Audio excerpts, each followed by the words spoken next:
Here is reporter Lisa Howard. Good evening, ladies and gentlemen. We thought you might want to hear some of the events surrounding my interview with Fidel Castro. In spring of 1963, for the first time in over 3 years, millions of Americans turned on their TV sets to see Fidel Castro interviewed on a major network. Fidel Castro made no request to see my questions prior to the interview. The voice of the Cuban interpreter, Dr. Rene Vallejo, was inaudible at times, so we've replaced him with an American interpreter. But Fidel Castro's answers have not been altered or edited in any manner. The Cuban leader spoke to Lisa Howard of ABC News. And less than 6 months out from the crisis over missiles in Cuba in 1962, Fidel Castro sounded optimistic. In the United States, they use certain slogans, certain cliches, certain ideas that they accept almost as though they were axioms or truisms. But I believe that what is thought in the United States and the way things are analyzed there will finally lead them to understand exactly how and why Cuba is acting as she is. We are merely and completely exercising our rights to self-determination.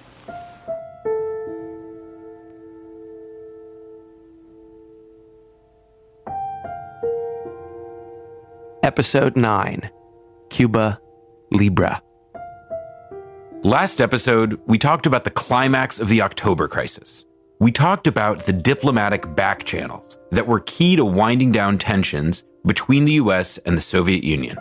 Of course, there were the times we came close to Armageddon, ExCom's deliberations over Khrushchev's 2 letters, and the heroism of Soviet submarine captain Vasily Arkhipov that prevented a nuclear exchange. The dust has settled somewhat. For the moment, there is a mutual appreciation between Kennedy and Khrushchev for a steady hand post-crisis, perhaps toward a less apocalyptic future. Cuba, meanwhile, nervously assesses whether this new day means greater peace for the superpowers and business as usual for the smaller countries in the developing world. Within the U.S. military and intelligence establishments, deep resentment simmers over Kennedy's refusal to use the missile crisis as a final blow against not only Cuba, but communism worldwide. And the hardline Cuban exiles, who thought this whole crisis was their moment to finally bring about a U.S.-backed war against Cuba, they are ready to keep the crisis going, with a media campaign alleging that Soviet missiles are actually still there, hibernating in Cuban caves underground. And it looked like John Kennedy, for his part, was now keeping 2 sets of books. Kennedy's commencement address at American University in spring of 1963 best represents the spirit of what historians call JFK's peace track, which we'll see will mature over the next several months. I have therefore chosen this time and place to discuss a topic on which ignorance too often abounds and the truth too rarely perceived, and that is the most important topic on earth, peace. What kind of a peace do I mean, and what kind of a peace do we seek? Not a Pax Americana, enforced on the world by American weapons of war, not the peace of the grave or the security of the slave. I am talking about genuine peace. But only 2 weeks later, Kennedy gave another speech, this one in West Berlin. There are some who say that communism is the wave of the future. Let them come to Berlin. A Cold War stemwinder, this speech featured his more famous line, Ich bin ein Berliner. Quite unlike the American University speech, this was Kennedy doubling down on the same outlook and policy that led to the crisis in the first place. These 2 tracks, the war track and the peace track, will coexist in the coming months of 1963. But they cannot coexist forever.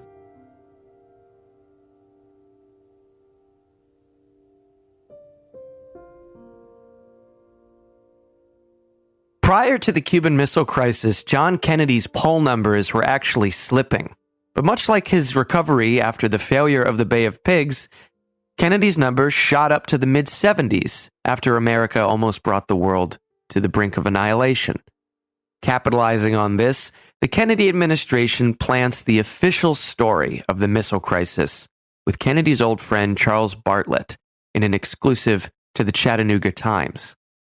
Like any official history, it made the American protagonist look quite good, but it went a bit further than that. Knowing that it would eventually leak that America decided to trade Jupiter missiles in Turkey for Khrushchev to remove the missiles in Cuba, the Kennedy team decided to get ahead of the story and blame it on UN Ambassador Adlai Stevenson. "It was all Adlai's fault," said one assistant on background. Indeed, Kennedy himself literally marked up the final article and gave his suggestions. Quote, "He wanted a little stir over Adlai Stevenson to distract people from asking whether there had been a trade."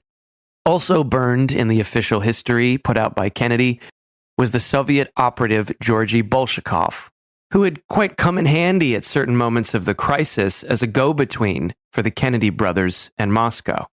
His exposure in the article essentially terminated his career.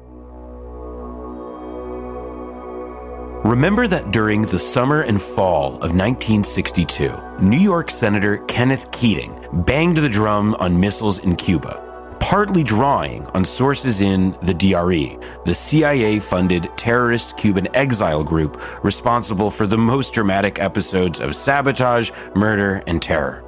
The group was by now considered a, quote, mob-controlled organization, according to FBI records, while also taking money from legitimate businesses such as the Bacardi rum family. Well, just after Khrushchev had gotten Kennedy to step back from the brink, in early November 1962, a fresh series of news reports citing DRE intelligence about missiles in Cuba began appearing. Article after article began showing up that early November in the New York Times, the Delaware News Journal, the Associated Press, the Washington Evening Star. There were stories in these papers and others claiming that there were ballistic missiles still being hidden in Cuban caves. So, as JFK is winding down the crisis, the Cuban exiles, the DRE in particular, are going on a press offensive. They are trying to prolong the crisis by saying that there are still missiles in Cuba, tucked away in caves not visible by photographs and thus unknown to the Americans. These stories weren't true, and JFK viewed them as a deliberate provocation to force the US to do something militarily about Cuba. In mid-November, the DRE's Luis Fernandez Roca made an appearance on the Today Show, and he said that he himself had seen the missiles in caves, which led JFK to directly address these untrue stories being circulated by the DRE.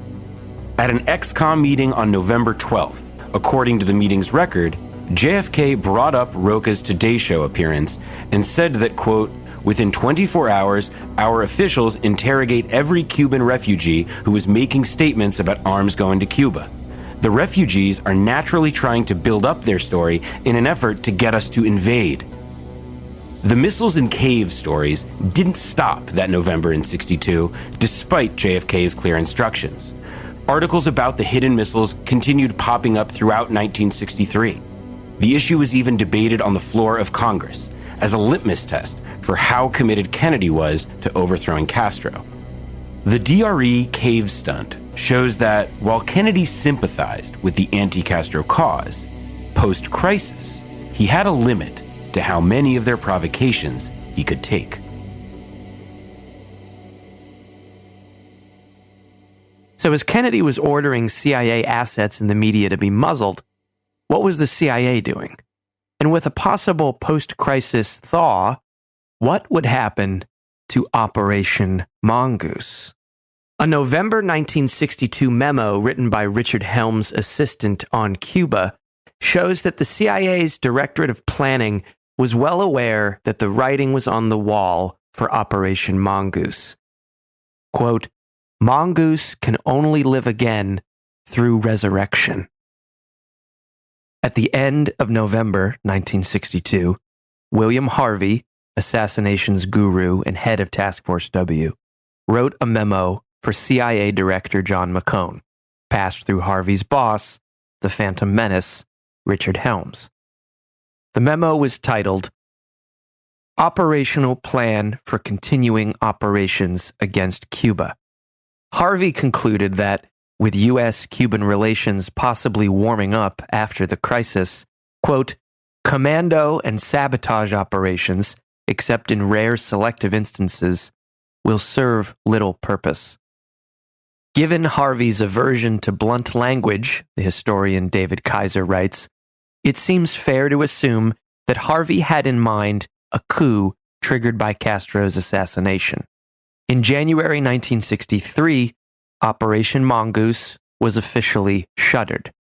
Task Force W's operations were folded into a different office, called the Special Affairs Section.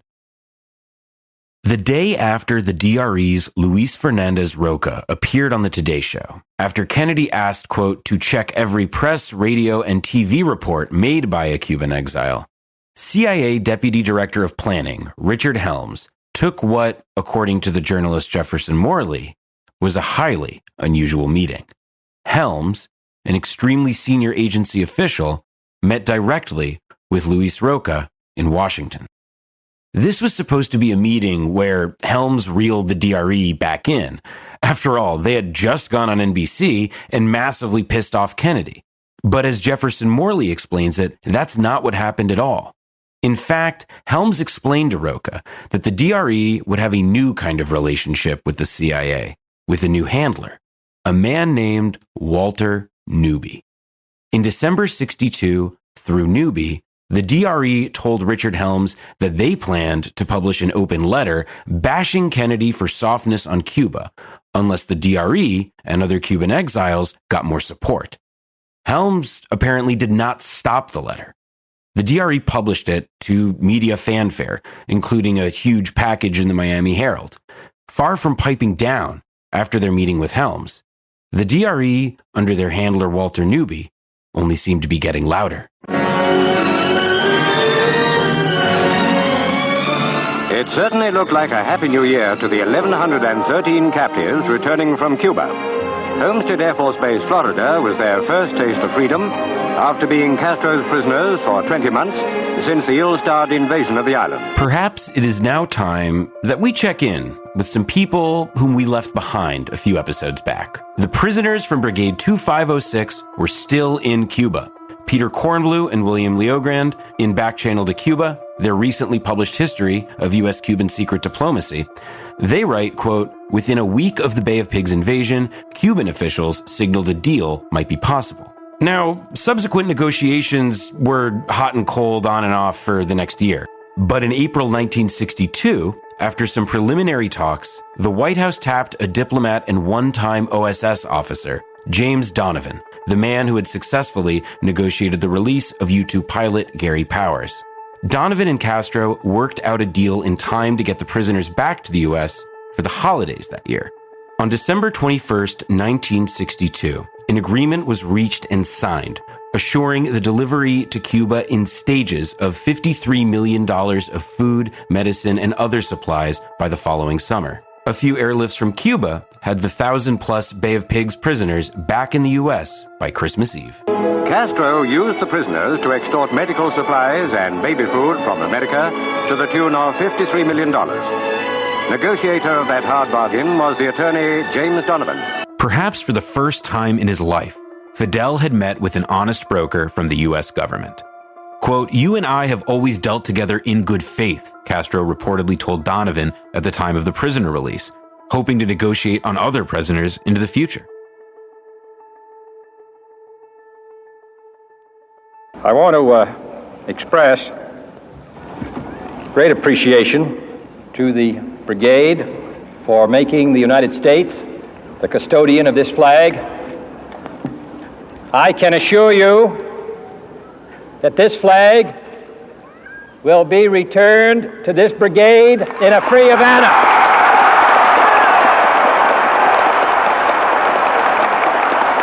It's ironic that this moment, a genuine diplomatic breakthrough between Cuba and the U.S., small and private that it was, would lead to something like JFK's appearance at the Orange Bowl in Miami on December 29th, 1962, a clip of which you heard just a minute ago. Given that JFK was in Miami, he took a predictably hard line on Cuba. But the crowd, mostly Miami Cubans, took an even harder line. While JFK waxed poetic about freedom, the audience was more direct. They chanted, "Guerra, guerra, war."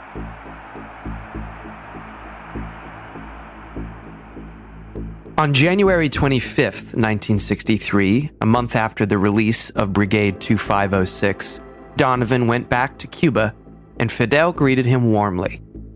He brought Donovan to a Cuban medical school, where Kornblue and Leo Grand report that, quote, Fidel led 300 students in chanting, "Viva Donovan!" The two agreed on another further prisoner exchange, and Donovan went back to the U.S. with an invitation from Fidel to return in March and to, quote, talk at length about the future of Cuba and international relations. Donovan was primarily accountable to the CIA, which gave the diplomat 3 conditions for Castro that would allow for a, quote, softening of relations with the U.S. 1. Castro should be told that he must get the Russians out of Cuba, lock, stock, and barrel. This theme should bear some success with Castro because he is beyond question disillusioned with his Soviet friends as a result of their removing the missiles and bombers. 2. Castro must agree to stop all communist subversion efforts directed at Latin America. 3. Castro should be persuaded to throw the communists out of his government and to renounce his, quote, Marxist-Leninist thesis. The State Department came up with a softer guidance. JFK didn't want Donovan to pursue either the CIA nor the State Department strategies. Instead, he had Bobby Kennedy tell Donovan on March 12, 1963, 2 days before the lawyer was to return to Cuba, that he was to, quote, obtain the release of all U.S. citizens in prison, but to, and this is RFK's emphasis, not initiate any discussions of a political nature. Listen carefully, Bobby told Donovan, but say little. On this Cuba trip, Donovan followed the president's instructions and got what the president wanted. Donovan secured more American prisoners and returned again to Cuba in early April. He had with him a Polaroid camera as a gift for Fidel, and the proofs for an upcoming article in The Nation magazine titled How Meta Diplomacy Works, James Donovan and Fidel Castro. A piece which led to, as Kornblue and Leo Grand put it, the first serious conversation about how to restore relations between Washington and Havana. Castro said, how would we restore normal relations with the United States of America? And Donovan said to him, Mr. Premier, do you know how porcupines make love? And Castro turned to his translator, René Vallejo, and said, Puercoespinos haciendo el amor? ¿Qué es eso? So the answer was no, he didn't know how they made love. And Donovan said, very carefully. By the end of April, Donovan had secured the release of 27 remaining U.S. citizens in Cuban prisons, including 3 CIA agents. And that same month, the groundwork for another Cuban-American back channel was being laid.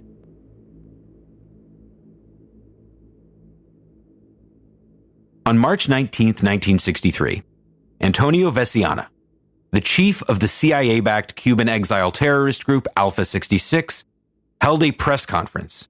He announced what he claimed was a successful commando raid with, quote, more than a dozen Soviet casualties. Moscow condemned what it called, quote, the latest provocation, as did the State Department, which vigorously pointed out that the raid was a violation of the Neutrality Act. Years later, Veciana said that the press conference had been conjured to create a headache for Kennedy. It had been the idea of Veciana's CIA handler, a man that Veciana knew as Maurice Bishop. Max Frankel, a New York Times reporter close to the Kennedys, reported that Veciana and Bishop's stunt paid off. Kennedy and his team, who were then in Costa Rica, were, quote, said to have telephoned several times during the day for reports on the situation in an agitated search for more information.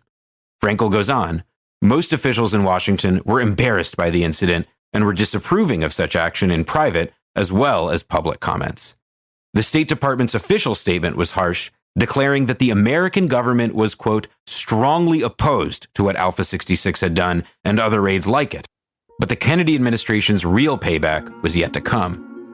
On March 31st, 1963, the Kennedy administration made public a new crackdown on anti-Castro groups that were using United States territory to launch attacks against Cuba. The largest, most well-funded, and most CIA-connected of these groups being, of course, the DRE.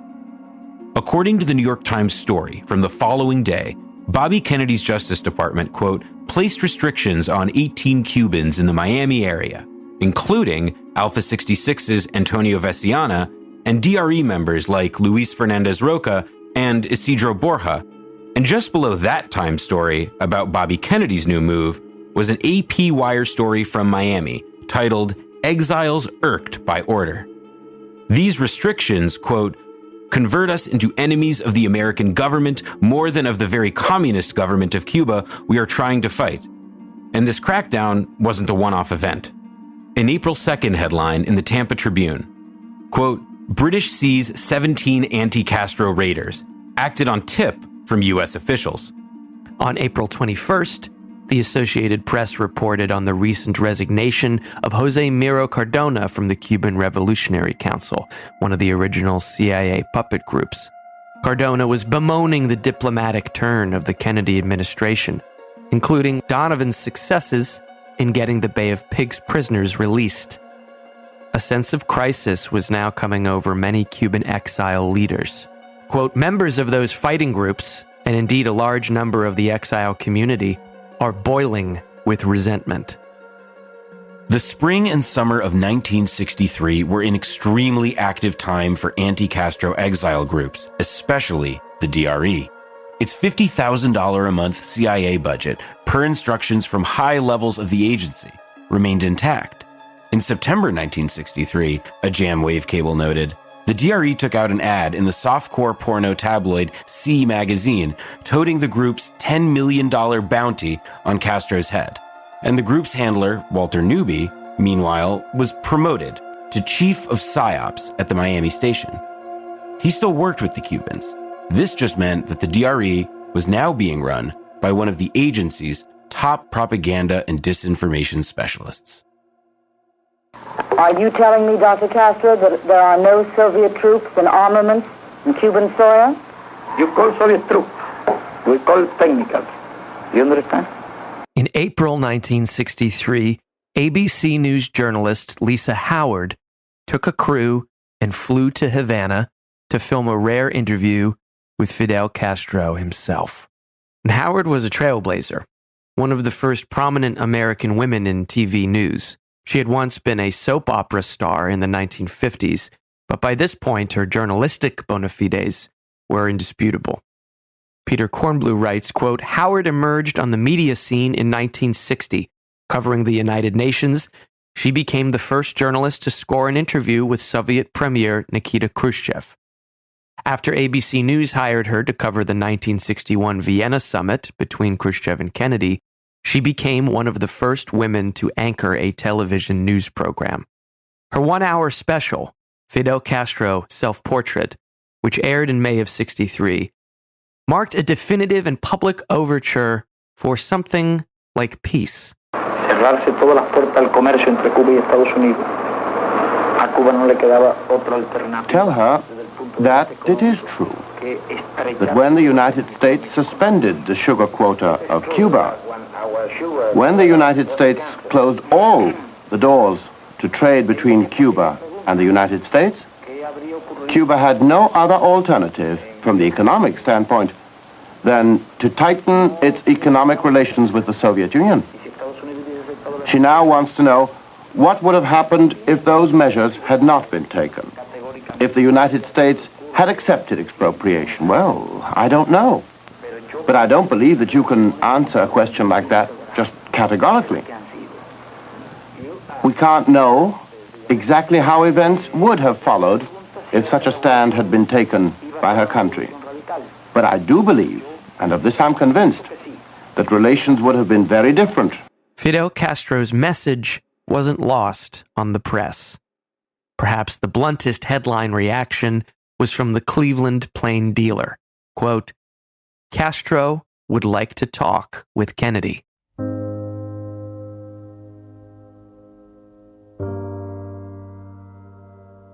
In spring of 1963, Fidel Castro stood next to Nikita Khrushchev and Anastas Mikoyan, waving on the May Day parade in Moscow's Red Square. Days earlier, in the same spot, to Soviet citizens waving the Cuban flag, Fidel declared, "Long live the Soviet Union." Khrushchev had invited Castro to the USSR as a part of his effort to patch things up after the tensions that came out of the missile withdrawal. Fidel and the Cuban leadership, we remember, had been troubled by the way the October crisis was resolved. Khrushchev had sped through an agreement with Kennedy to simply withdraw the missiles from Cuba without running it by Castro. From Khrushchev's perspective, this was due to the urgency of avoiding a nuclear-tipped standoff that could have happened any minute. But from the Cubans' perspective, they had been prevented from weighing in on their own country's defense and deeply resented the missiles going back to the USSR. The Soviet leader wanted to be able to talk to Fidel in person, sort out their disagreements, talk about their differences, but ultimately grow closer and build up the Soviet-Cuban relationship. He also had a personal affinity for Fidel. Khrushchev's son would later record, quote, he had given his heart to the bearded leader. In addition, the Soviet Union, as we've previously mentioned, was increasingly in competition with the People's Republic of China for moral leadership in the communist world. In the latest chapter of the Sino-Soviet split, the Chinese Communist Party had accused the Soviets of virtually abandoning Cuba. Back home, post-crisis, Fidel was dealing with increasing sympathies for the Chinese criticism of the USSR, from no less than Che Guevara, for example. Luckily for Khrushchev, Castro really liked him too. And the two struck a deal for more Soviet tanks and aircraft for Cuba, though the deal was a tad more conservative considering the recent missile snafu. Khrushchev had more or less successfully handled the rift with the Cubans. Now both the Soviets and the Cubans hoped for some progress with the United States of America. I am talking about genuine peace, not merely peace for Americans, but peace for all men and women. Not merely peace in our time, but peace in all time. On Monday, June 10th, 1963, JFK delivered the commencement address at American University.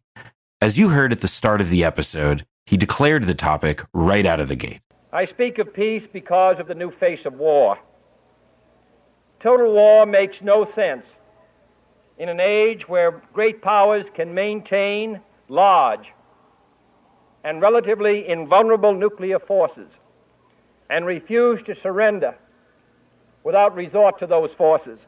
Kennedy asked his audience, as Adlai Stevenson once had asked him, to consider things from the Soviet Union's perspective.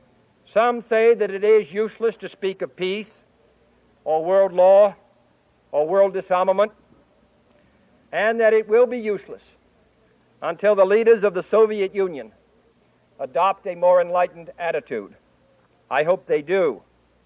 I believe we can help them do it. But I also believe that we must re-examine our own attitudes as individuals and as a nation, for our attitude is as essential as theirs.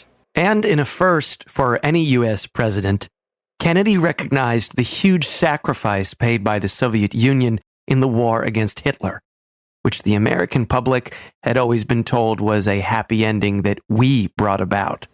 As Americans, we find communism profoundly repugnant as a negation of personal freedom and dignity. But we can still hail the Russian people for their many achievements in science and space, in economic and industrial growth, in culture, in acts of courage. Among the many traits the peoples of our two countries have in common, none is stronger than our mutual abhorrence of war. And no nation in the history of battle ever suffered more than the Soviet Union in the Second World War. At least 20 million lost their lives. Countless millions of homes and families were burned or sacked. A third of the nation's territory, including 2/3 of its industrial base, was turned into a wasteland, a loss equivalent to the destruction of this country east of Chicago. Kennedy's American University speech was about as close as a U.S. president's speech could get to being a hit in the Soviet Union. In fact, the USSR unjammed some of the usual Western channels so as to let people hear Kennedy's speech read in full. Chairman Khrushchev, Prime Minister Macmillan, and I have agreed that high-level discussions will shortly begin in Moscow, looking towards early agreement on a comprehensive test ban treaty. Our hope must be tempered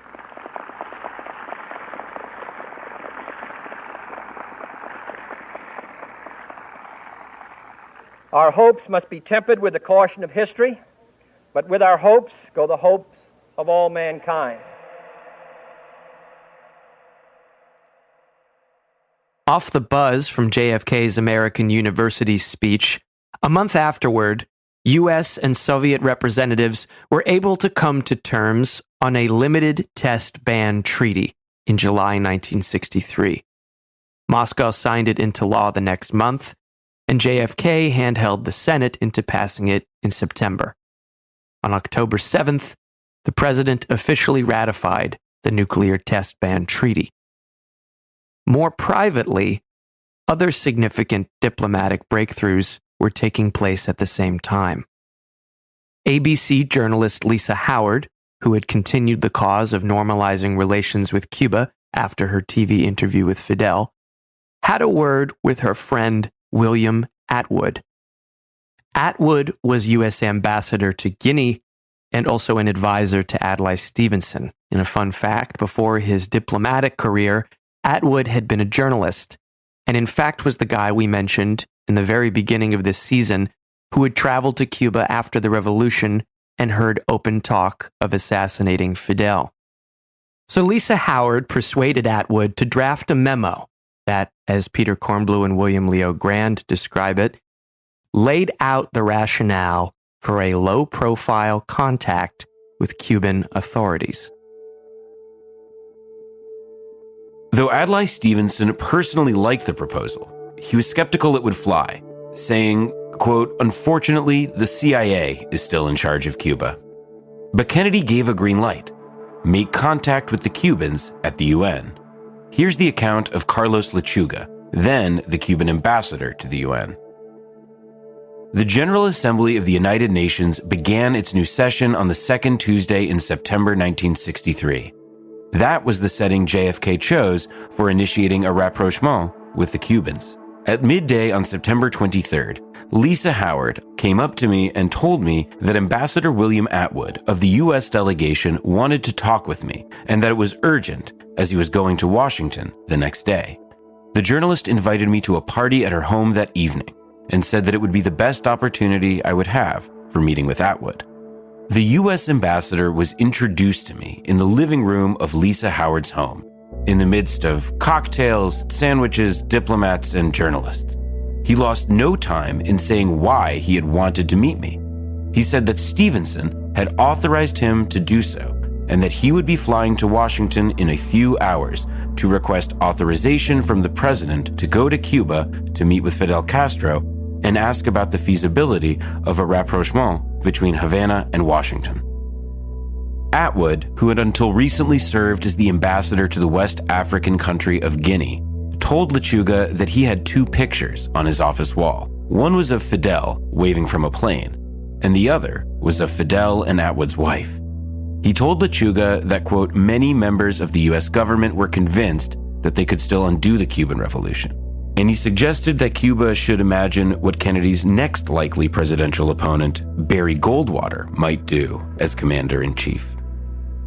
Lisa Howard, William Atwood, and James Donovan weren't JFK's only conduits to Fidel. On October 24th, 1963, JFK, at a meeting set up by Atwood, spoke to the French journalist Jean Daniel. At this meeting, JFK reportedly told Daniel, "I believe that there is no country in the world including any and all the countries under colonial domination, where economic colonization, humiliation, and exploitation were worse than in Cuba, in part owing to my country's policies during the Batista regime. Now, we shall have to pay for those sins, Kennedy said to Daniel, before telling him to come back to the Oval Office once Daniel had spoken with Fidel Castro. On November 19, 1963, in Cuba, Daniel related to Fidel what JFK had said just 4 weeks earlier. Fidel sounded overjoyed. Here's Daniel quoting Fidel directly. Kennedy still has the possibility of becoming, in the eyes of history, the greatest president of the United States. I know, for example, that for Khrushchev, Kennedy is a man you can talk with. I have gotten this impression from all my conversations with Khrushchev. Other leaders have assured me that to attain this goal, we must first await his re-election. But I will say this. He has come to understand many things over the past few months. Then Fidel added with a broad and boyish grin, if you see him again, you can tell him that I'm willing to declare Goldwater my friend if that will guarantee Kennedy's re-election. As he would say in 1992, Fidel was aware of the bizarre nature of this moment, of the powerful forces pulling things in opposite directions. Quote, look at the paradox, the contradictions and coincidences. On the same day and at the same hour that Jean Daniel was giving me Kennedy's message, an agent of the United States was handing over a fountain pen with a poisoned dart to be used in an assassination attempt against me. Look at how many paradoxes and how many crazy things there are in this world. Lisa Howard set up a time for Atwood to phone Castro's aide, Rene Vallejo, to officially get the ball rolling. Here's Peter Kornblue describing the scene.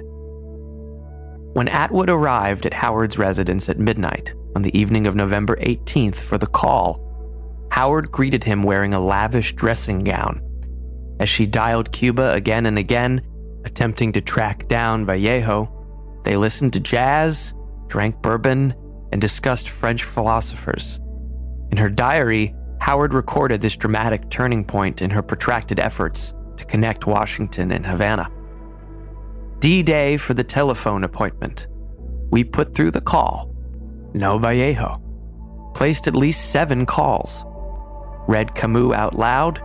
Me on the bed in a lacy peignoir. Atwood sipping bourbon and shy, but dying to slip into bed with me. And there was that white phone. Mute. Tense. Our link to our secret and oh-so-longed-for mission. We do have a deep common bond. An inexorable conviction that this can be an honorable rapprochement between Cuba and the U.S. At around 3 a.m., Howard managed to reach Vallejo and put Atwood on the line to discuss arrangements for the two to meet clandestinely. This was the moment Howard had long awaited. Quote, at last, that first halting step. Contact has been established, she rejoiced in her diary. I feel strongly this is only the beginning. A long, frustrating, tension-filled, but exciting experience lies ahead. When William Atwood passed along the news shortly thereafter to McGeorge Bundy, he was told, quote, the president wanted to see me at the White House and decide what to say and whether to go to Cuba or what we should do next.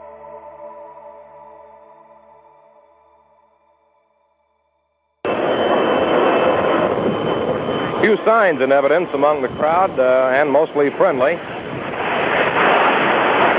The President arrived last night in the Dallas-Fort Worth area at Carswell Air Force Base. He was scheduled for arrival tentatively at 10:45, but got in a little later than that.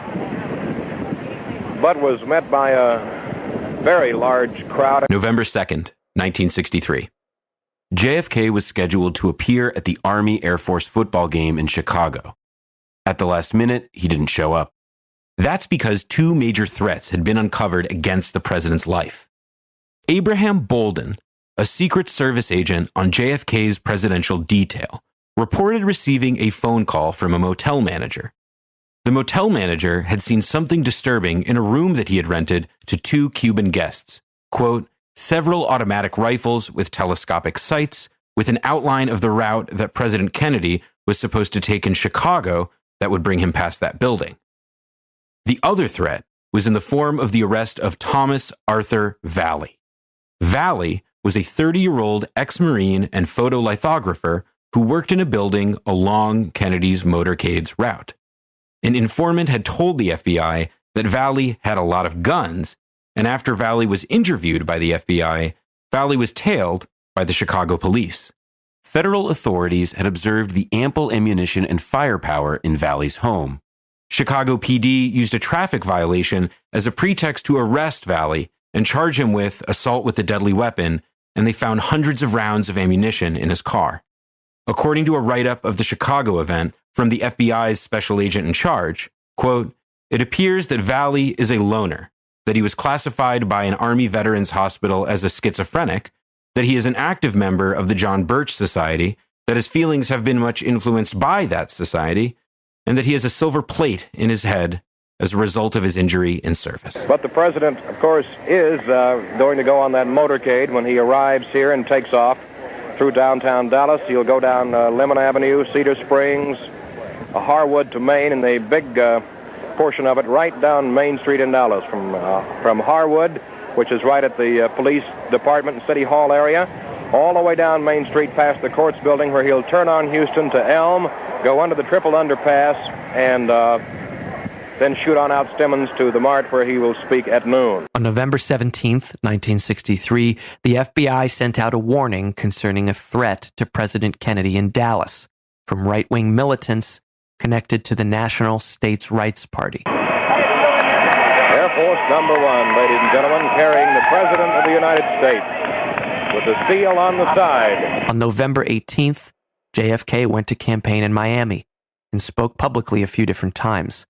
Quote, JFK tags all bases in talk here tonight, ran the headline that day in the Miami Herald. The next day, the paper approvingly noted the strident tone JFK took at the Inter-American Press Association dinner. Quote, the president was interrupted by applause 3 times during the 25-minute speech. Each time he spoke of the ultimate downfall of Fidel Castro. There's Mrs. Kennedy, and the crowd yells, and the President of the United States. And I can see his suntan all the way from here. On November 19th, Dallas club owner Jack Ruby, who'd been at war with the Internal Revenue Service for a while now, told his lawyer not to worry. He said he had a lot of money now. Shaking hands now with the Dallas people, Governor and Mrs. Conley. Governor Conley on your left. That same day, writes Jefferson Morley, Luis Fernandez Roca, a DRE member, was called in to receive the news that the CIA was cutting off the DRE's support. The president now partially obscured behind his wife and a big bouquet of flowers.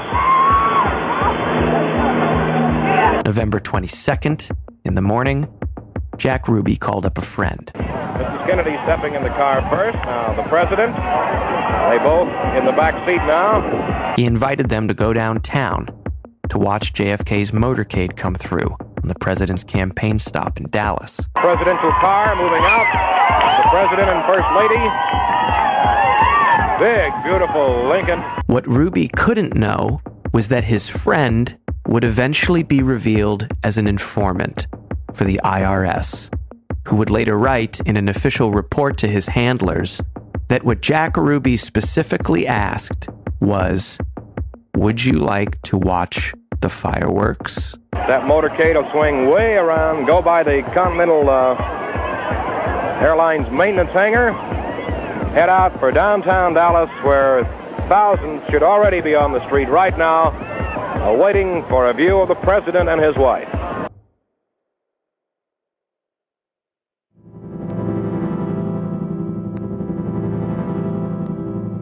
The motorcade is coming by here. There's a Secret Service man, spread eagle, over the top of the car. We understand Governor and Mrs. Connolly are in the car with President and Mrs. Kennedy. We can't see who has been hit, if anybody's been hit, but apparently something is wrong here. Something is terribly wrong. A crowd is gathering outside Parkland Hospital in Dallas. Both women, meaning Mrs. Kennedy and Mrs. Connolly, disappeared into the emergency section of Parkland Hospital to await news of their husbands. President John F. Kennedy died at approximately 1 o'clock Central Standard Time today here in Dallas. He died of a gunshot wound in the brain. I have no other details regarding the assassination of the president. Just a few minutes before this report, we heard from one of our newsmen in Dallas on the scene, James Kerr, who said that a Dallas policeman, J.D. Tippit, was shot to death by an unknown man in a car minutes after the president and Governor Connolly were shot. The officer was shot about 2 miles from the scene of the presidential assassination. Has the gentleman been identified? Yes, sir. He's been identified for killing the officer. Right. Has any identification been attempted for the killing of the president? Not yet. Oswald, did you shoot the president? I didn't shoot anybody, sir. I haven't been told what I'm here for. You have a lawyer? No, sir, I don't. I don't know what this is all about. Kill the president? No, sir, I didn't. I'm just a patsy. It was a calculating man who slew the presidents of these United States today. He had to be. The shots that killed the president and severely wounded the governor of Texas came from a predetermined spot, a clear view of the motorcade as it passed. In Dallas, the prime suspect still is being questioned. He is 24-year-old Lee Oswald of Dallas, a former Marine who spent some time in Russia, who at one time had applied for Soviet citizenship. He has been associated with the Fair Play for Cuba Committee. Shooting himself, and Dallas Police Chief Just Curry describes him as a stoic individual who admits nothing. He believes he's being held because he once lived in Russia. Oswald, who said 2 years ago he wanted Russian citizenship, was fined $10 recently in New Orleans for distributing communist literature. He's married to a Russian woman who was brought to the police station with their small daughter and his mother, who lives in a Dallas suburb. Oswald's only comment to the world at large since his arrest has been a denial. I emphatically deny these charges. Oswald has hustled through a doorway. Monday, November 25th, 1963. There is Lee Oswald. He's been shot. He's been shot. Lee Oswald has been shot. There's the man with a gun. It's absolute panic. Absolute panic here in the basement of Dallas Police Headquarters. The detectives have their guns drawn. Oswald has been shot. There is no question about it. Oswald has been shot. Mr. Hoover on 2383. Mr. Hoover, 2383. The fourth. At 10 a.m. on the morning after Kennedy had been shot, FBI Director J. Edgar Hoover rang up his new boss, President Lyndon Johnson, who'd been sworn in on Air Force One the day before, to give LBJ an update on the case. Hoover said to Johnson that while they had the physical evidence to charge Oswald with murder, they didn't have enough to get a conviction.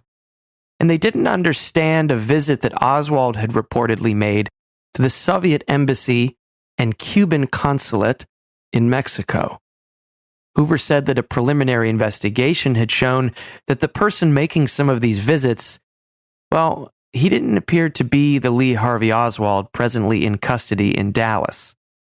Then, at 12:21 p.m. the next day, on November 24th, Jack Ruby shoots Lee Harvey Oswald, live on national television, as Oswald is being escorted by Dallas police.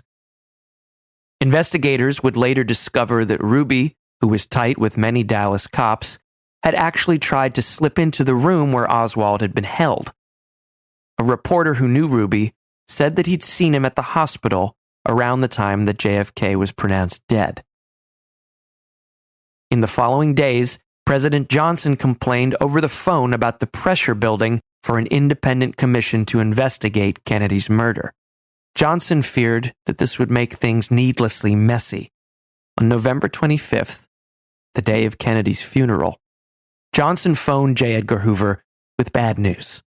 Someone in the Justice Department had gone to the Washington Post and convinced them to write an editorial demanding an independent commission.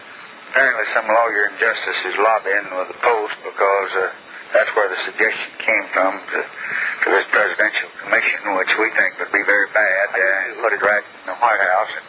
And we can't be checking up on every shoot and scrape in the country, but they've gone to the Post now to get them an editorial, and the Post is calling up saying they're going to run that door if we don't do things. Now, we're going to do two things. We believe that the way to handle this is, as we said yesterday, your suggestion that you put every facility at your command and make a full report to the Attorney General, and then they make it available to the country in whatever form may seem desirable. That same day, Deputy Attorney General Nicholas Katzenbach sent a memo formalizing LBJ's sentiment. This is known as the Katzenbach memo. It read, "The public must be satisfied that Oswald was the assassin, that he did not have Confederates who are still at large, and that evidence was such that he would have been convicted at a trial. Speculation about Oswald's motivation ought to be cut off, and we should have some basis for rebutting the thought that this was a communist conspiracy or, as the Iron Curtain Press is saying, a right-wing conspiracy to blame it on the communists. Unfortunately, the facts on Oswald seem about too pat, too obvious, Marxist, Cuba, Russian wife, etc. The Dallas police have to put out statements on the communist conspiracy theory, and it was they who were in charge when he was shot, and thus silenced. Even though Oswald had been shot, the new marching orders were to, quote, rebut any idea that it was a conspiracy. But Johnson did not get his wish to simply have the FBI make a report to the Attorney General. On November 29th, Johnson approved the creation of the so-called Warren Commission, named after its chair, Supreme Court Chief Justice Earl Warren, a liberal whose position put him above reproach.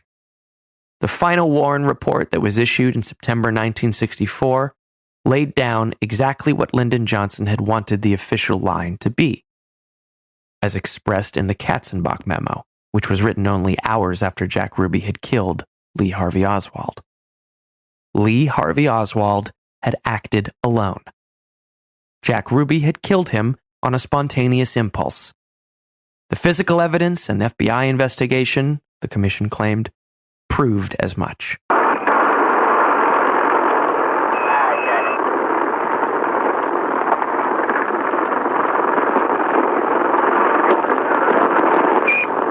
Josiah Tink Thompson is a private eye and one-time philosophy professor who joined the Life magazine team that first acquired the Zapruder film in the late 1960s. Thompson wrote a book in 1967 titled 6 Seconds in Dallas. It is considered a landmark reassessment of the physical evidence of the case as presented by the Warren Commission. Thompson suggested Kennedy was not, in fact, killed by a lone gunman. In 2021, Thompson published another book, Last Second in Dallas, and based on a forensic evaluation of an audio recording captured by a Dallas cop's hot mic, Thompson stood by his original conclusion.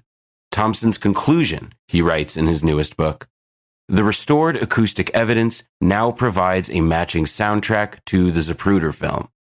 Its echo patterns of recorded gunshots track the origin of the lethal shot to a precise location, to the right front of the president's limousine.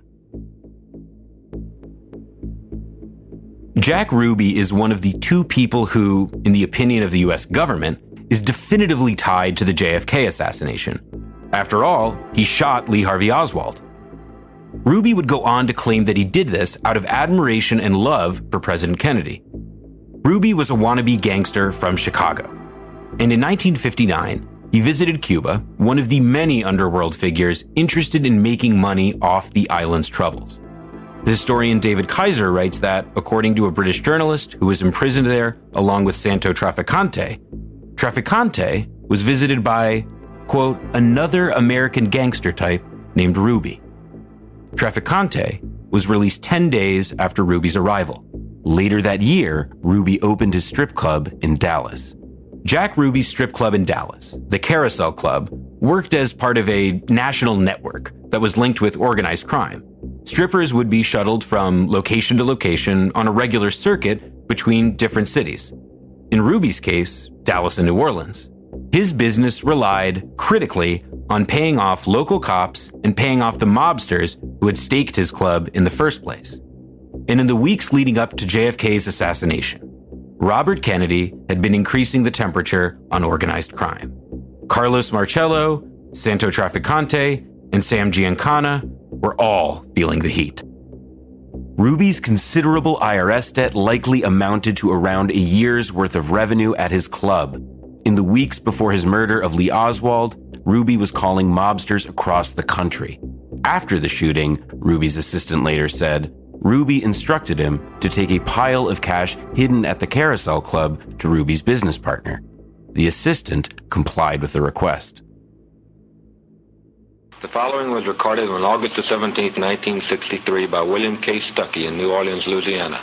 This is the first of a series of Latin listening post interviews with persons more or less directly concerned with the conflict between the United States and Cuba. In subsequent programs, we will present talks with people who are connected with the Cuban refugee organizations, people who are connected with President Batista, and U.S. citizens with direct stakes in the outcome of the Cuban situation. Tonight we have with us a representative of probably the most controversial organization connected with Cuba in this country. The organization, the Fair Play for Cuba Committee. The person, Lee Oswald, Secretary of the New Orleans Chapter to the Fair Play for Cuba Committee. The 24-year-old ex-Marine accused of killing the president, Lee Harvey Oswald, didn't live long enough to give his side of the story before being shot to death in custody by Jack Ruby. Shortly after JFK was shot, Oswald was seen on the second floor of the Texas Book Depository standing near a vending machine. After heading back to his boarding house, Oswald allegedly grabbed his pistol, with which he was accused of having killed Dallas officer J.D. Tippit, who allegedly stopped Oswald less than a mile away from the boarding house shortly after Oswald left.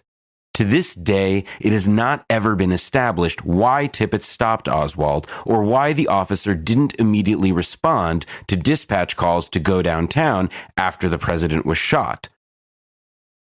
As with Oswald's final days, much of the ex-Marine's story, particularly the last 2 years of his life, remains difficult to decipher.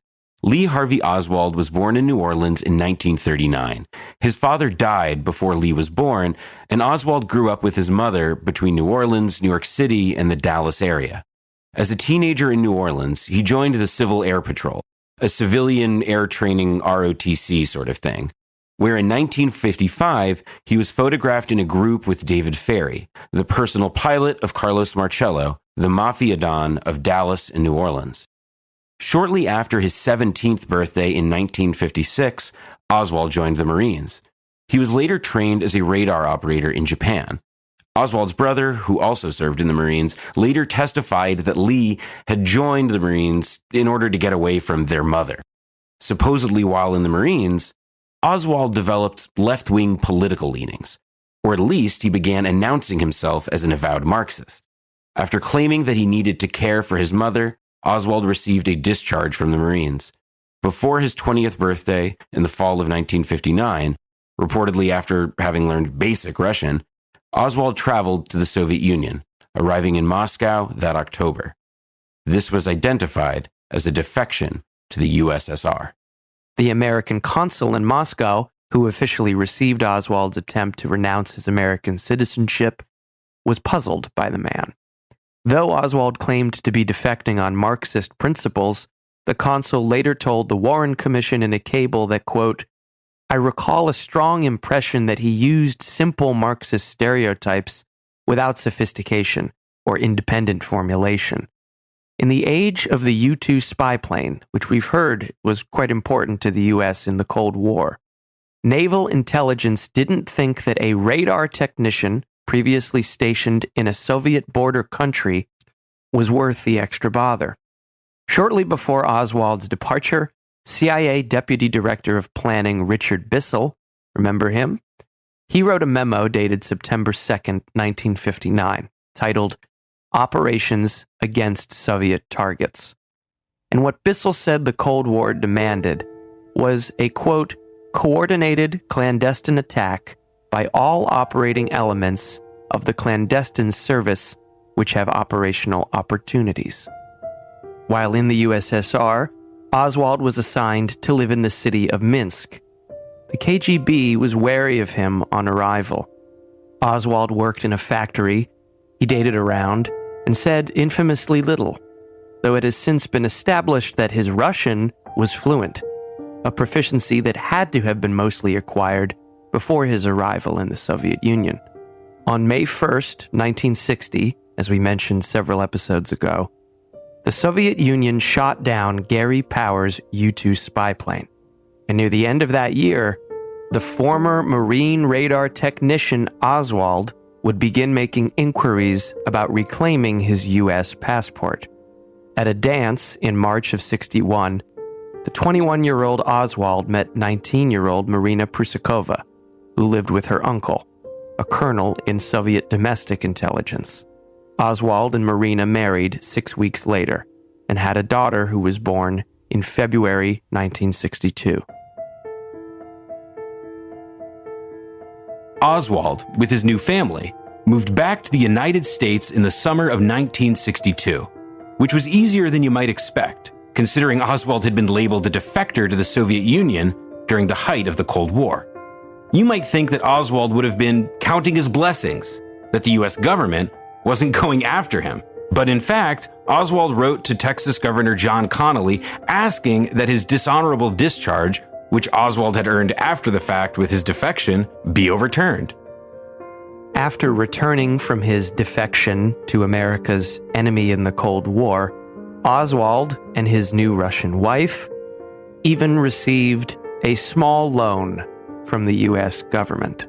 Oswald and Marina, now back in the U.S. of A., settled in Dallas, where Lee's mother and brother were living. They began socializing with Russian émigrés who lived in Dallas. This was a notoriously anti-Soviet bunch whose flagship group had once been aligned with Hitler and later took CIA funding, and Oswald made one good friend among this set in particular, 51-year-old George de Mohrenschildt. Through de Mohrenschildt's ex-CIA turned defense industry friends, Lee Harvey Oswald got a job working in sheet metal. In February 1963, Marina Oswald met Ruth Paine. The Paine family would also later get Lee Harvey Oswald his job at the Texas Book Depository. Paine lived with Oswald's wife at the time of the assassination and became Marina Oswald's de facto conduit to the outside world for months afterwards. It's perhaps worth mentioning that Ruth Paine hailed from a long line of CIA and other three-letter agency spooks.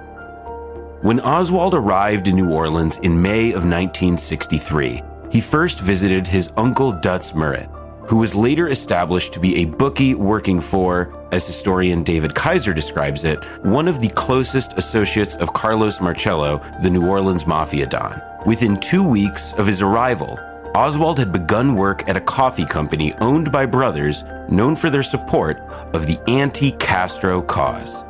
Oswald also made a new friend in New Orleans, according to multiple witnesses who saw them together. Private investigator Guy Bannister, a former FBI agent who had been used by intelligence agencies in the past for infiltrating quote-unquote subversive organizations. The Fair Play for Cuba Committee. This organization has long been on the Justice Department's blacklist and is a group which is generally considered to be the leading pro-Castro body in the nation.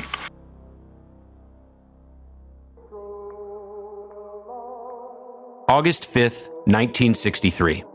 Oswald walks into a clothing store in the French quarter of New Orleans called Casa Roca. Oswald was there to see Carlos Bringuer, a Cuban exile who ran the store with his brother. Carlos Bringuer was also the DRE's man in New Orleans. Here's how Bringuer described the encounter in his testimony to the Warren Commission the following year. Oswald told me that he had been in the Marine Corps and that he had training in guerrilla warfare, and that he was willing to train Cubans to fight against Castro. Even more, he told me that he was willing to go himself to fight against Castro. That was on August 5th. I turned down his offer. I told him that I don't have nothing to do with military activities, that my only duties here in New Orleans are propaganda and information and not military activities. That was my answer to him. He insisted, and he told me that he will bring to me next day one book as a present, as a gift to me, to train Cubans to fight against Castro. So this guy is introduced to Lee Harvey Oswald as an anti-Castro militant. But then, he says, he saw Oswald in a very different context. Later, on August 9th, I was coming back to the store at 2 o'clock in the afternoon, and one friend of mine with the name Celso Hernandez came to me and told me that in Canal Street, 1 block over from where they were standing, there was a young man carrying a sign saying Viva Fidel in Spanish and something else about Cuba. But my friend doesn't speak anything in English, and the only thing that he understood was the Viva Fidel in Spanish. Oswald was now passing out leaflets for the Fair Play for Cuba Committee. We've mentioned this throughout the show. It was an American support organization for the Cuban Revolution. And now Oswald, who had approached this Cuban exile about supporting the fight against Castro, was passing out flyers saying hands off Cuba. He was confronted by these exiles, and the situation escalated until Oswald and the Cubans he was fighting with were arrested for disturbing the peace. Upon his arrest, Oswald requested to speak with an FBI agent, to whom he described himself as a member of the local Fair Play for Cuba Committee, which had a few dozen members. This was not true. Anyone could apply to create an FPCC branch, and Oswald was the only member of the branch that he had created in New Orleans. As a reporter of Latin American affairs in this city for several years now, your columnist has kept a lookout for local representatives of this pro-Castro group. None appeared in public view until this week, when young Lee Oswald was arrested and convicted for disturbing the peace. A week after his arrest, on August 16th, Oswald was filmed by a local TV station passing out leaflets again in the same location. The following day, he was interviewed by that TV station's radio affiliate. Some of the pamphlets Oswald passed out during this period were stamped with an address for the New Orleans Fair Play for Cuba Committee branch. This address happened to be for one corner of a building that had previously housed offices for the CIA puppet group, the Cuban Revolutionary Council, and at the time of Oswald's pamphleteering, it housed the offices of Guy Bannister, the spook for hire, who was Oswald's associate. Mr. Oswald, if I may, how long has the Fair Play for Cuba Committee had an organization in New Orleans? We have had members in this area for several months now. Up until about 2 months ago, however, we have not organized our members into any sort of an active group. Until, as you say, this week, we have decided to feel out the public what they think of our organization, our aims. And for that purpose, we have been, as you say, distributing literature on the street for the purpose of trying to attract new members and feel out the public. On August 21st, Oswald went on the radio again, this time to debate the DRE's Carlos Brignere and a colleague of Oswald's friend Guy Bannister. This guy ran an anti-communist group, and 2 of the members happened to own the radio and TV station that had featured Oswald so prominently over the past week. A CIA memo written in 1970 described this guy as a very cooperative contact of the agency. Do you have any other activities other than distributing literature at the present time? Well, I assume you mean, do I have any organizational duties myself? Yes. Yes, as secretary, I'm responsible for the keeping of records and the protection of the members' names so that undue publicity or our attention will not be drawn to them if they do not desire it. Jefferson Morley, the journalist we've mentioned a bunch on the show, he told us about the intelligence service practice of creating a legend. Creating a legend is one essential technique of psychological warfare, which is to create a public identity or persona for somebody that can be used. And in the counterintelligence program of the FBI and CIA, these kind of operations were standard. To penetrate a target organization who would infiltrate it and take over its identity, take on its functions. This was done with the W.E.B. Du Bois clubs in the civil rights and black nationalist movement. And it was done with the Fair Play for Cuba Committee in New Orleans as well. And the idea is to, because you know the organization, you understand it, you've infiltrated it, you know how it works, you can adopt its procedures and act accordingly.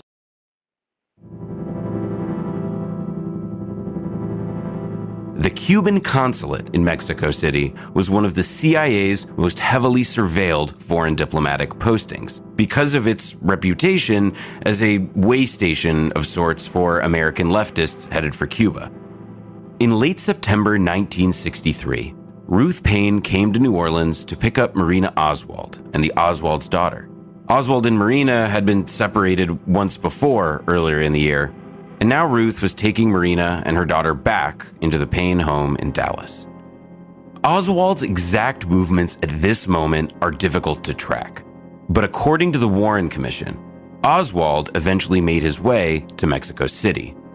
And then Oswald allegedly shows up at the Cuban consulate in Mexico City on September 27th. Oswald told a Mexican woman working there, according to her later testimony, that he was a supporter of Fidel Castro. He showed her his Fair Play for Cuba committee card, and he gave an account of his tussle with the DRE in New Orleans. The woman at the Cuban consulate was suspicious. Ordinarily, somebody from New York would have told her about an American leftist hoping to go to Cuba. When the woman pressed Oswald, he told her that he was going to Cuba en route to the Soviet Union. So she sends Oswald off to the Soviet embassy, and the Soviets tell Oswald to buzz off. But when he goes back to the Cuban consulate, Oswald bluffs, falsely claiming that he got the Soviet visa. CIA intercepts would claim after these encounters that a pair of phone calls took place between someone claiming to be Oswald and the Soviet embassy and the Cuban consulate. And the CIA intel further tied Oswald to a suspected KGB assassin whom the CIA and FBI had been tracking. The thing is, the tapes of those calls do not depict Lee Harvey Oswald, as would be found out at the time of the Kennedy assassination. The Soviets denied receiving any follow-up phone call after this encounter. And the Mexican woman at the Cuban consulate later said that she could not have spoken to Oswald that day because it was a Saturday, and she did not work on Saturdays. Although Lee Harvey Oswald's picture was indeed on the visa application to Cuba, the guy speaking Russian on the tapes did not sound like Oswald. And physical descriptions provided by the CIA station in Mexico City, as well as the staffer at the Cuban consulate, their descriptions of the man didn't match with the info that the CIA already had on file on the supposed former defector. CIA officer David Atlee Phillips, deeply involved in the Bay of Pigs and Operation Mongoose, he was stationed in Mexico City at the time. Here's what David Atlee Phillips told investigators for the House Select Committee on Assassinations in the 1970s, according to one of the investigators, Gaten Fonzie. He maintained that the surveillance cameras at both the Soviet and Cuban embassies were not functioning at the time of Oswald's visits. Phillips stuck to the story that the agency didn't maintain an around-the-clock and weekend surveillance of the Soviet embassy. He also said that the Cuban embassy camera happened to be malfunctioning during the time of Oswald's visit. So despite the fact that Oswald had allegedly made at least 5 visits to the Cuban consulate and the Soviet embassy, there were no photographs to prove it.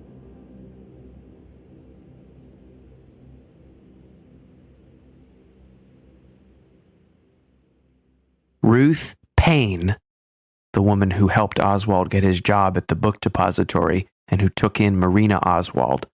During the proceedings of the Warren Commission, a member of the commission put in a good word for Ruth as a friend of the family. Which member of the Warren Commission? Former CIA Director Allen W. Dulles. Ruth Paine was responsible for turning over much of the evidence against Lee Oswald to the FBI. George de Mohrenschildt, Oswald's surprising friend and patron in the Russian emigre scene in Dallas, committed suicide in 1977.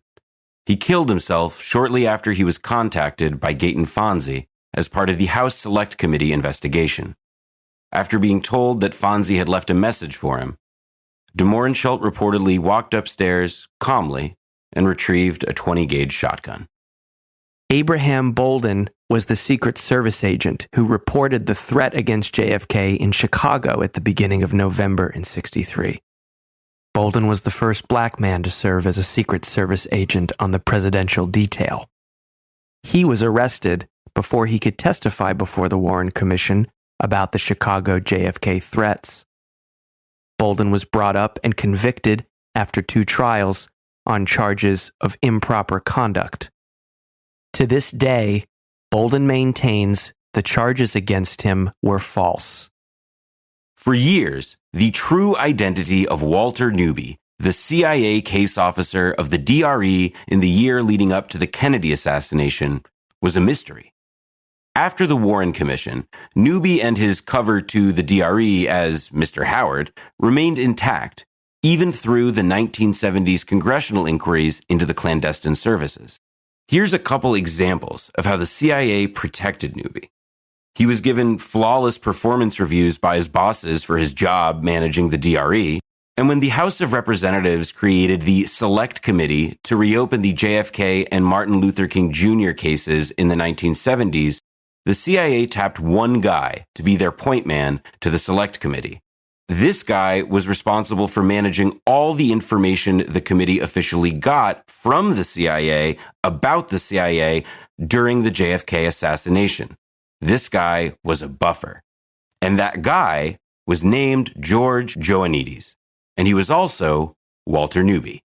As G. Robert Blakey, the head of the Select Committee investigation, would later put it, this meant that a material witness to the investigation was the conduit of information between the CIA and the investigators. Ioannidis died in 1990, before his double role as Walter Newby was revealed, a fact that the CIA denied repeatedly until the classified files confirmed that it was true. And according to Jefferson Morley, there's reason to believe that Ioannidis would have been a very material witness, particularly because of what he told the DRE to do in the hours after JFK had been shot. When the news comes that the president has been assassinated in Dallas, and then shortly after that, that a suspect, Lee Harvey Oswald, has been arrested, the name rings a bell for the DRE boys in Miami. They remember, oh, that's the guy who we ran into back in New Orleans. They have a file on Oswald with some of his pamphlets and press releases about him. Ioannidis told them, and this was told to me by the former DRE leaders, Ioannidis told them, sit tight for an hour and then go public. Ioannidis wants them to go public with what they have. He doesn't ask what information they have. He's letting them go forward. And so that's the story. The next day, Red Sniper kills Kennedy, pro-Castro marksman arrested. All these headlines that were generated on November 23. All of Oswald's Castro activism was captivated and publicized by these 2 front organizations for the CIA. And it started before Kennedy had even been buried. The first conspiracy theory to ever reach public print. George Ioannidis was not the only CIA handler for the DRE. One of his predecessors was, you may recall, named Maurice Bishop. While Ioannidis was handling the DRE at the time of the Kennedy assassination, Maurice Bishop was still handling Alpha 66. Now remember, the head of Alpha 66 was a guy named Antonio Veciana. Later in life, Veciana had a change of heart about his earlier terrorist activities. In fact, he actually got shot in the head at one point by angry anti-Castro Cuban exiles who thought Veciana had gone soft. And part of Veciana's change of heart involved writing a letter to the widow of Gaetan Fonzi, a House Select Committee investigator with whom Veciana had grown close years earlier. In the 1970s, Fonzi had brought Veciana to Washington to verify the identity of CIA officer Maurice Bishop. At the time, Veciana said he couldn't be sure if Bishop was David Atlee Phillips, but in his letter to Marie Fonzi, Gaetan's widow, Veciana had said that he had lied to Gaetan back then. He didn't want to endanger his relationships with the agency. Later in life, he had a change of heart. David Atlee Phillips, he said, was in fact Maurice Bishop, his former CIA handler. Veciana, years before he ID'd David Atlee Phillips as Maurice Bishop, said that he once met with Bishop In Dallas, 1963, Vetsiana said that he saw Maurice Bishop in the company of a man Vetsiana would later recognize, Lee Harvey Oswald.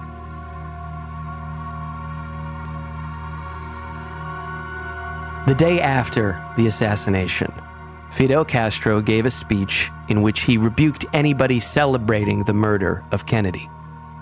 He said, "We hate the imperialist system. We hate the capitalist system. But this does not mean that we hate men as such, as individuals, part of a machine, a more or less important part of a system." 4 days later, Castro spoke again about the assassination. Talking to a crowd of students at the University of Havana, Castro called the assassination a plot against peace, a sinister conspiracy that is increasingly clear in the imagination, as are those responsible. Every day, the public opinion around the world receives more and more evidence that lays bare, that completely unmasks the maneuver that was woven against the world, and, as part of that world, especially against our country. There are a whole series of strange things that become stranger by the day. There have been a whole series of events about which the world has begun to think, about which everyone has started to think. And the more they think about them, the less they make sense. You know, I guess everybody quite literally remembers where they were when JFK was shot. Can you tell me about your experience of that and just sort of how what effect it had on Cuba? Well, I was very young. I was 17 years old. And you know what?